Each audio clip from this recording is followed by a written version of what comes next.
Chapter 80. The three searched for their master in Black Pine Forest. The story tells how Sanzang and his disciples came to the meditation monastery where they met the lamas and were given a vegetarian meal. When the four of them had eaten, the girl was also fed. By now night was gradually falling and the lamp was lit in the abbot's lodgings. The lamas, who wanted to ask the Tang priest about why he was going to fetch the scriptures, and were also eager for a look at the girl, stood packed together in rows under the lamp. "Abbot," said Sanzang to the lama he had first met, "when we leave your monastery tomorrow, what will the road west be like?" Before answering, the lama fell to his knees. Sanzang quickly helped him up and said, "Stand up, please. Why do you greet me in this way when I ask about the road? When you travel west tomorrow, Reverend Sir, you will find that the road is level," the lama replied. "There is no need to worry.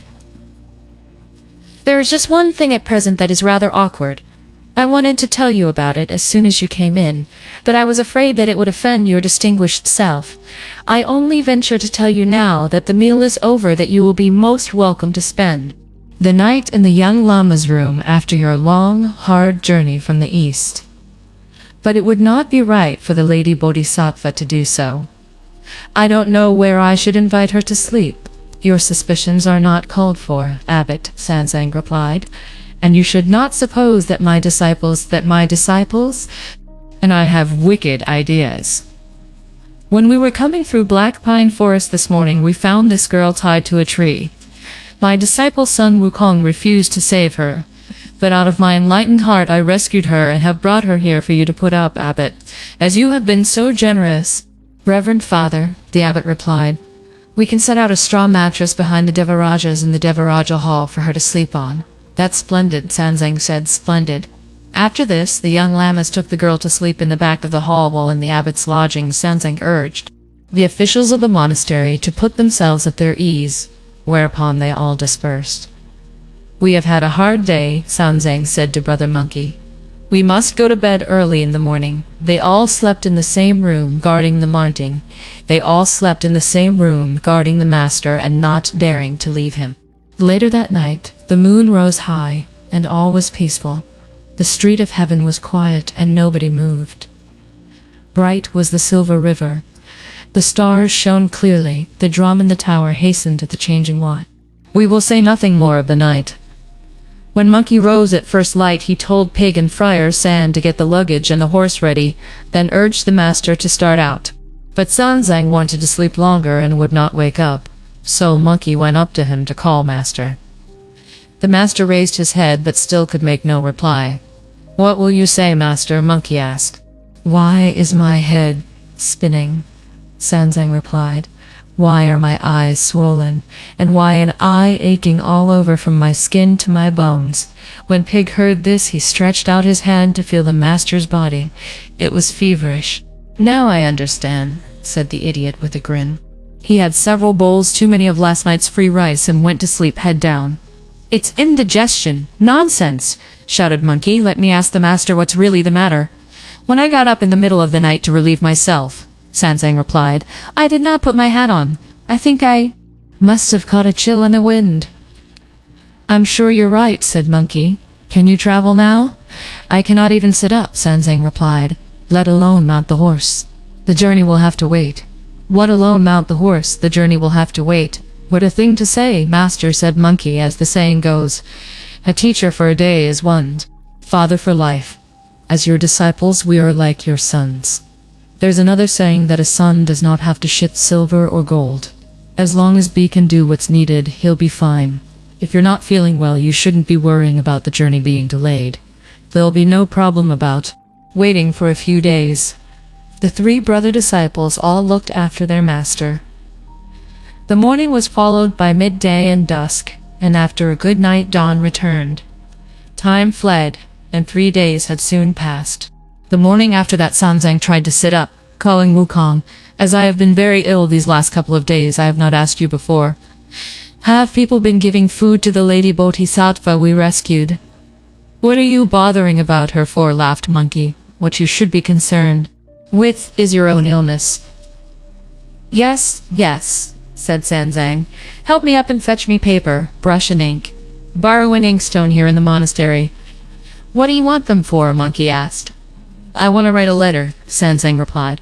I shall seal it up with our passport and ask you to deliver it for me to His Majesty Emperor Taizong in Chang'an. Easy, said Monkey. I may not be much good at anything else, but when it comes to delivering letters, I'm the champion of the whole world. So wrap the letter up and give it to me. I'll take it to Chang'an in a single somersault, give it to the Tang Emperor, and come back with another somersault before your brush and inkstone have dried up. But why do you want to write a letter? Tell me what you want to write a letter.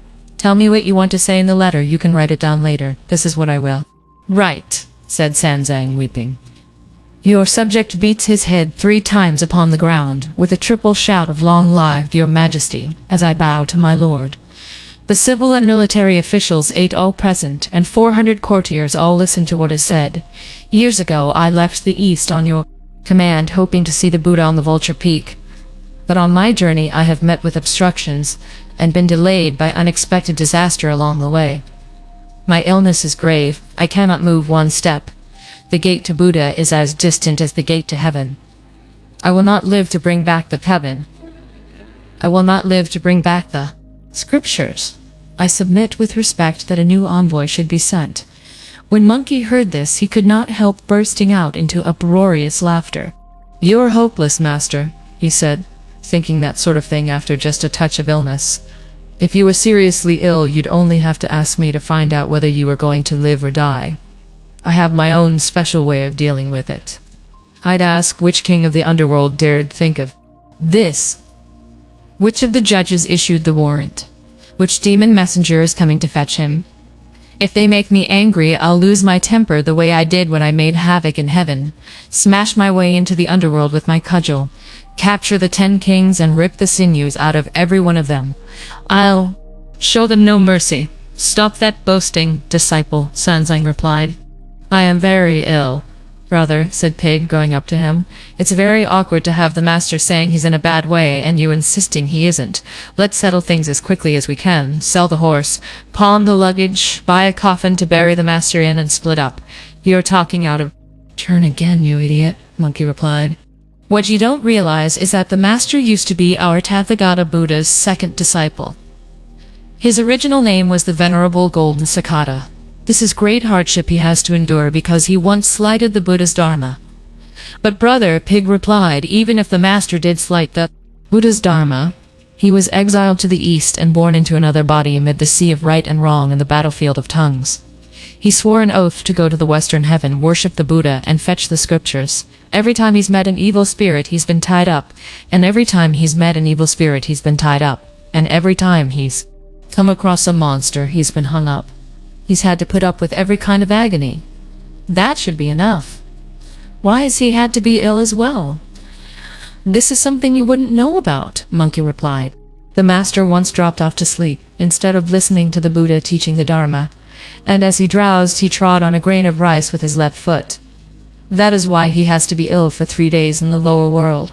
So, goodness only knows how many years someone who eats as messily as I do will have to be ill, replied a shocked Pig. Brother, Monkey replied, the Buddha will spare ordinary creatures such as you. There's something else you don't know. As the poet said, hoeing millet in the noonday sun, sweat drops on the ground beneath the millet. Who understands that of the food that's in the bowl, every single grain was one. Through bitter toil, the master will only be ill today. Tomorrow he'll be better. I am feeling different today from how I did yesterday, said Sanzang. My throat is absolutely parched. Go and find some cold water somewhere for me to drink. Fine, Monkey replied. If water's what you want, master, that means you're better. I'll go and fetch some. Monkey at once took the begging bowl and went to the kitchen at the back of the monastery, where he came across all the monks red-eyed and sobbing with grief. The only thing was that they dared not cry aloud. Don't be so petty, little monks, said Brother Monkey. Before we leave, we'll thank you for the days we spent here, and we'll pay for our cooking fuel and lighting by the day. You really shouldn't be such pustules. We wouldn't dare accept it, the llamas said at once, falling to their knees. We wouldn't dare. What do you mean, you wouldn't dare? Said Monkey. It must be that long-snouted monk of ours who has an enormous appetite. He'd eat you out of house and home. My lord, the llamas replied, There are over 100 senior and junior lamas in this monastery. If each of us kept you for a single day, we could afford to support you for over 100 days. We're not the sort of skinflints who'd calculate what you will cost us in food. If you're not working out the cost, then why are you sobbing? Monkey asked. Lord, the lamas replied, there's an evil monster in the monastery. We don't know which mountain it's from. Last night we sent 2 junior lamas to strike the bell and beat the drum. We heard the sound of the bell and the drum, but the lamas never came back. When we looked for them the next day, all we found were their monks' hats and shoes lying in the courtyard at the back, and their skeletons. They had been eaten. In the 3 days you have been here, 6 lamas have disappeared from the monastery. That's why we can't help being frightened and grieve. When we realized that your venerable master was ill, we couldn't stop these tears stealing out, even though we kept the news to ourselves. Say no more, said Brother Monkey, who was both shocked and delighted by what he heard. It must be an evil monster who's killing people here. I'll wipe it out for you. My lord, the lamas replied, any evil spirit worthy of the name has magical powers. It's bound to be able to ride clouds, come out of the underworld, and disappear again. As the ancients put it so well, trust not the straightest of the straight. Beware of the inhuman human. Please don't take offense, my lord, when we say that if you can rid our monastery of this scourge, that would be a great happiness for us. But if you can't catch it, things will be pretty difficult. What do you mean by things being pretty difficult? Monkey asked. We will be honest with you, my lord, the lamas replied.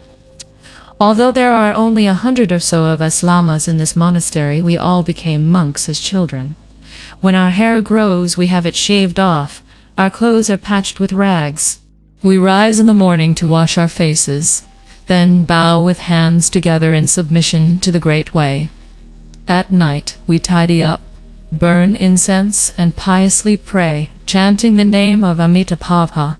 When we look up, we see the Buddha on his 9-fold lotus throne, well versed in the 3 vehicles, riding in his mercy on clouds of Dharma, and we long to see the Sakyamuni in the Jeta Park. Looking down, we see into our hearts, accept the 5 prohibitions, pass through 1,000 eons, and live each life amid the countless dharmas, hoping to understand emptiness and the impermanence of matter. When the benefactors come, old, young, tall, short, fat, thin, we each beat wooden fish, strike bronze chimes, slowly and deliberately, with the 2 rolls of the Lotus Sutra and the short litany of the Emperor of Liang. When the benefactors do not come, new, old, strange, familiar, rustic, smart, we put our hands together, eyes shut, silent, entering meditation on the rush mats, firmly closing the gates under the moon. Let the orioles sing and other birds chirp in idle strife. They cannot mount our expeditions and compassionate chariot of Dharma. This is why we cannot subdue tigers and dragons or recognize monsters and spirits. If, my lord, you provoked the evil monster, to which we 100 and more lamas would be but a single meal, all of us living creatures would fall to the wheel of rebirth. This ancient monastery of meditation would be destroyed, and finally there would be no light at the Tathagata's assembly. This would cause great troubles. When Brother Monkey heard the Lama say this, anger surged up from his heart and hatred from his gall. What a stupid lot you lamas are, he shouted at the top of his voice. Are you only aware of those evil spirits? Do you know nothing of what I've done? Really, we don't? The lamas replied in very quiet voices. Then I'll tell you briefly about it, Monkey said. I used to subdue tigers and dragons on the mountain of flowers and fruit. I once went up to heaven and made great havoc in its palace. When I was hungry, I nibbled just 2 or 3 of Lord Laozi's elixir tablets. When I was thirsty, I sipped 6 or 7 cups of the Jade Emperor's own wine. When I glare with my golden eyes that are neither black nor white, the sky turns deathly pale while the moon is hidden in cloud.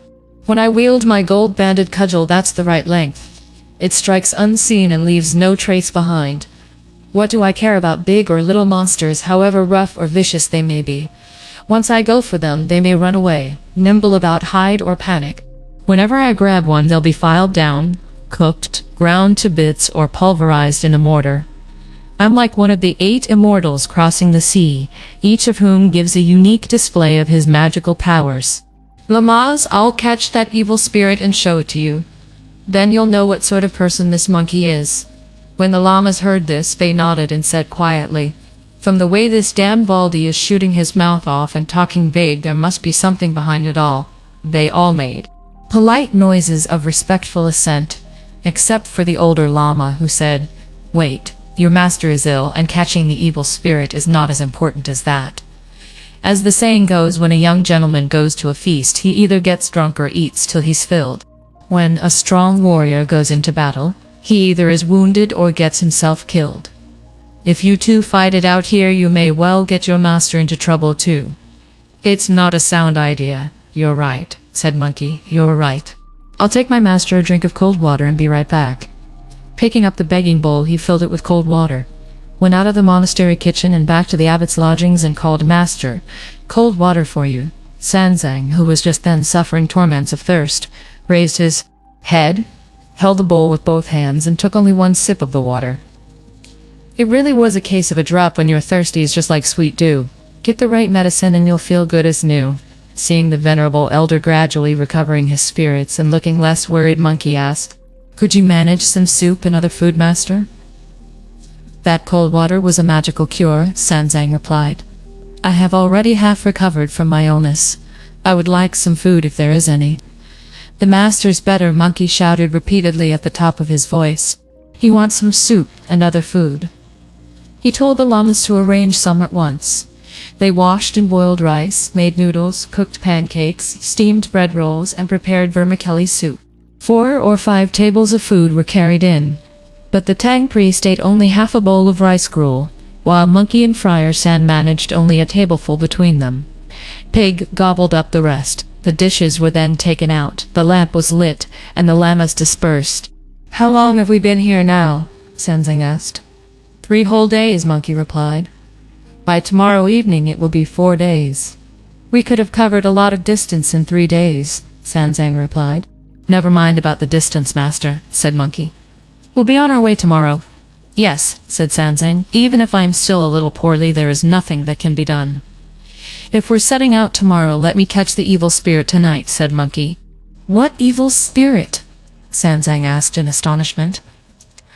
"There's an evil spirit in this monastery that I'm going to catch for them," Monkey replied.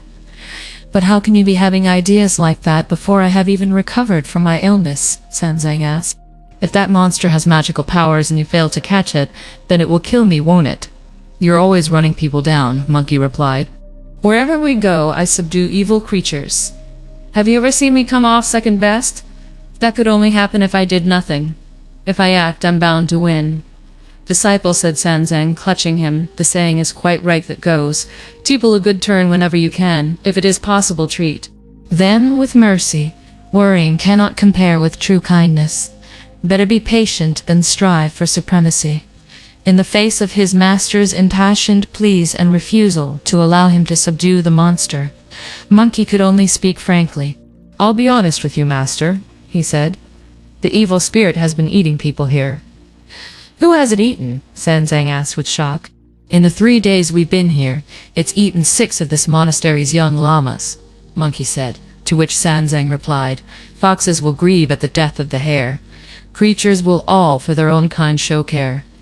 As it has eaten monks from this monastery and I am a monk too, I will let you go. But do be careful." "No need to tell me," said Monkey. "I'll wipe it out the moment I get my hands on it. Watch him as he tells Pig and Friar Sand in the lamplight to guard the master." When he leapt happily out of the abbot's lodgings and went back to the Buddha hall, he looked and saw that, though there were stars in the sky, the moon had not yet risen, and it was dark inside the hall. He breathed out some of his magic fire to light the glazed lamp, then beat the drum that stood to the east and struck the bell to the west. That done, he shook himself and turned himself into a young llama of only 11 or 12, who was wearing a yellow silk shirt and a white cotton tunic, striking a wooden fish with his hand as he recited a sutra. He waited till the first watch without seeing anything happen. The waning moon rose only in the second watch. Then a roaring wind could be heard. It was a splendid wind. Black mists cast the sky into darkness. Gloomy clouds cover the earth with murk. Inky black in every quarter, all enveloped in indigo. At first, the wind raises dust and dirt. Then it blows down trees and ravages woods. Amid the dust and dirt, the stars still shine. When trees go down and woods are ravaged, the moonlight is obscured. It blows so hard, the moon goddess holds tight to the salad tree, and the jade hare hunts all around for the medicine dish. The 9 bright shiner star lords shut their gates. The dragon kings of the 4 seas close their doors. The city god in his temple looks for the little devils. Immortals in the sky cannot ride their clouds. The kings of the underworld search for their horse-faced demons, while the panicking judges get their turbans in a tangle. The wind blows so hard it moves Mount Kunlun's rocks, and churns up the waves on rivers and lakes. As soon as the wind had passed by, there was a fragrance of musk and incense and the tinkling of pendants. When Monkey looked up, he saw that a woman of great beauty was going towards the Buddha hall. Monkey mumbled the words of a sutra for all he was worth. The woman went up to him, put her arms around him, and asked, "What's that sutra you're reciting?" "When I vowed to," said Monkey. "But why are you still reciting it when the others are all asleep?" she insisted. "I vowed to, so why shouldn't I?" Monkey replied. Keeping a tight hold on him, the woman kissed his lips and said, "Let's go round the back for a bit of fun." Monkey deliberately turned his head aside as he replied, "Stop being so naughty. Do you know how to tell people's fortunes from their faces?" the woman asked. "I know a bit about it," Monkey replied. "What can you tell about me?" she continued. "You look to me rather like someone who's been driven out by her parents-in-law for carrying on with strangers." "You're wrong," she replied. "You're wrong. I have not been driven out by my parents-in-law, nor have I carried on with strangers. Because of my ill fate in an earlier life, I was married to a husband who is much too young and can't do his staff in the candlelit bedroom. That is the reason why I have left my husband.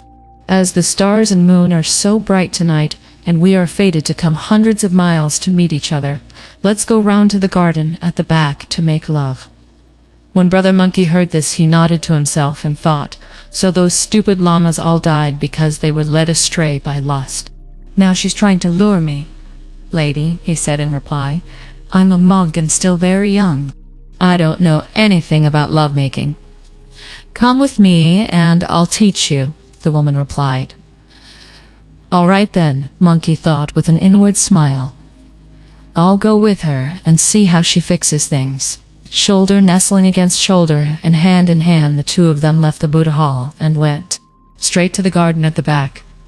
Here the monster tripped Monkey over and sent him to the ground, with wild calls of "my darling." She made a grab for his crotch. "So you really want to eat me up, my girl?" he said, seizing her hand and throwing her off balance so that she somersaulted to the ground. "So you can throw your sweetie to the ground, can you, my darling?" she said. "If I don't take this chance to finish her off, what am I waiting for?" he thought. As they say, hit first and win, strike second and lose. He leaned forward with his hands on his hips, sprang to his feet, and reverted to his own form. With a swing of his gold-banded iron cudgel, he struck at the monster's head. In her astonishment, she thought, "What a terror this young monk is." When she opened her eyes wide for a better look, she realized that he was the Tang priest's disciple Monkey. But she was not afraid of him. What sort of evil spirit was she, you may wonder? A golden nose, snowy white fur. She makes her home in a tunnel where she is thoroughly safe. 300 years ago, after training her vital forces, she paid several visits to the Vulture Peak, carrying a full load of flowers and wax candles. Tathagata sent her down from heaven. She was a beloved daughter to the pagoda carrying heavenly king. Prince Neza treated her as his own sister. She was no bird that fills up the sea, nor was she a tortoise carrying mountains on its back. She did not fear Li Huan's swords, nor was she afraid of Lu Qian's blade. She came and went flowing like the mighty Han and Yates, moved up and down, even up a peak as high as Mounts Taishan and Heng. Seeing the charming beauty of her face, you would never know she was a mouse spirit with great powers. In the pride in her enormous magic powers, she held up a pair of swords that rang out as she parried to left and right, moving east and west. Although Monkey was rather stronger, he could not overpower her. Then magic winds arose on all sides, dimming the waning moon. It was fine battle they fought in the garden at the back. Evil winds blew from the ground.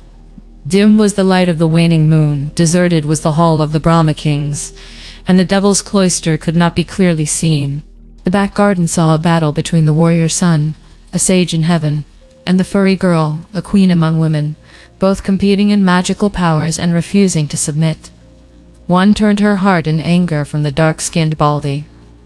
The other glared with his all-seeing eyes at the finely dressed woman. With swords in her hands, she is no female bodhisattva. The blows of the cudgel were as fierce as a living Vajrapani's. The resounding golden band flashed like lightning. For an instant the iron shone white as a star. In fine buildings they grabbed at the precious jade. In golden halls the precious jade. In golden halls the mandarin duck figurines were smashed. As the apes howled, the moon seemed small. Vast was the sky as wild geese called. The 18 airhats applauded in secret. Each of the 32 divas was struck with panic. The great sage monkey was in such high spirits that his cudgel never missed realizing that she was no match for him. The evil spirit frowned suddenly and thought of a plan, as she extricated herself and made off. "Where do you think you're going, you baggage?" Monkey shouted. "Surrender at once." The evil spirit paid no attention and fled. When she was hard-pressed by Monkey's pursuit, she took the embroidered shoe off her left foot, blew on it with a magic breath, said the words of a spell, called out, "Change," and turned it into a likeness of herself that came back at him waving a pair of swords. Meanwhile, she turned her real body with a shake into a pure breeze and went.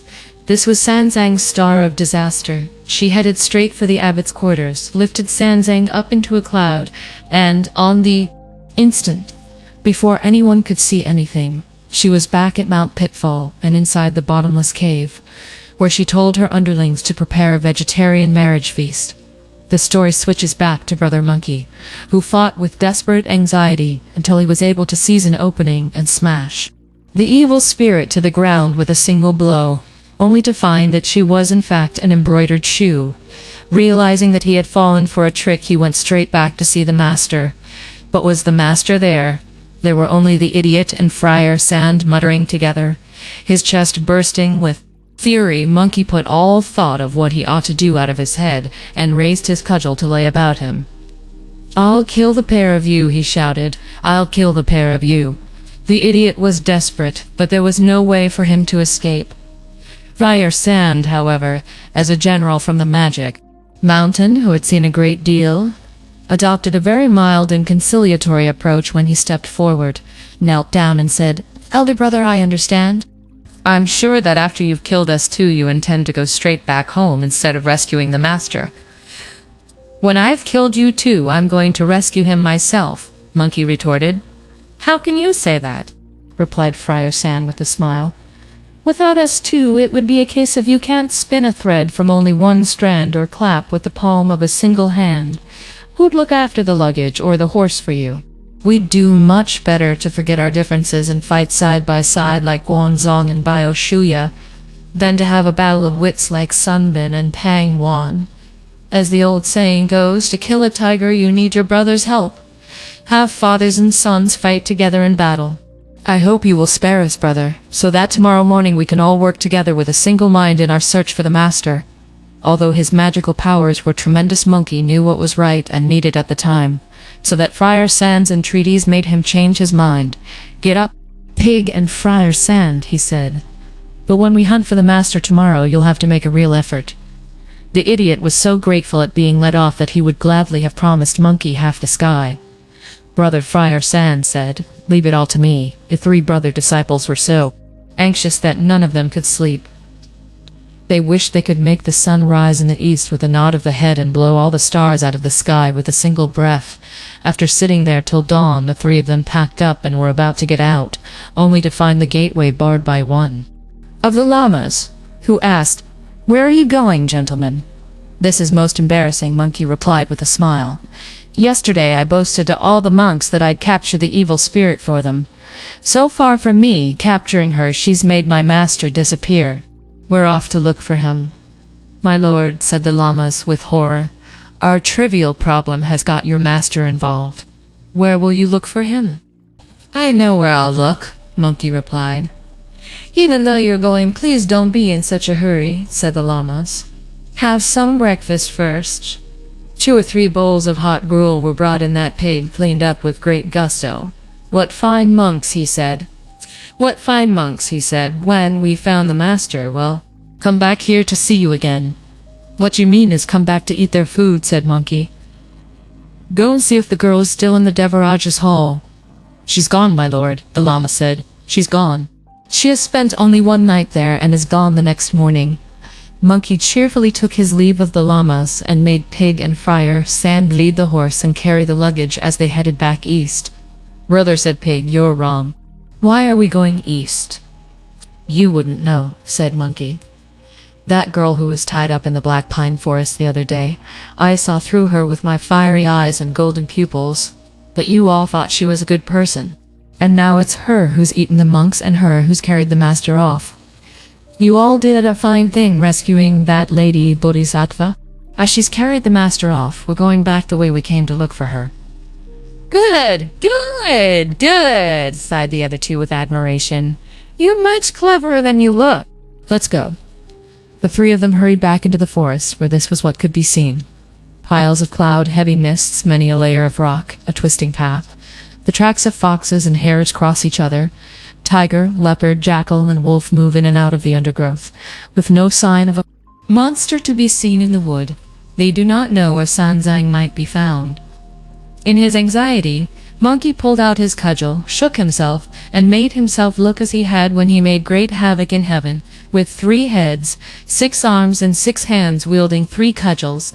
With these he lashed out, furiously and noisily among the trees. Friar Sand, said Pig, when he saw this. Not finding the master has made him go off his head. In fact, Monkey had beat a way through the trees and flushed out 2 old men, the mountain god and the local deity, who went up to him, knelt down and said, Great Sage, the god of this mountain and the local deity pay their respects. That rod certainly gets results, said Pig. He clears a path with it and flushes out the mountain god and the local deity. If he cleared another path, he'd even flush out an evil star. Mountain god, local deity, said Monkey, you're a disgrace. You're hand in glove with the bandits here. When they make a good haul, they buy pigs and sheep to sacrifice to you. On top of that, you're accomplices of the evil spirit. You helped her kidnap my master and bring him here. Where's he being hidden?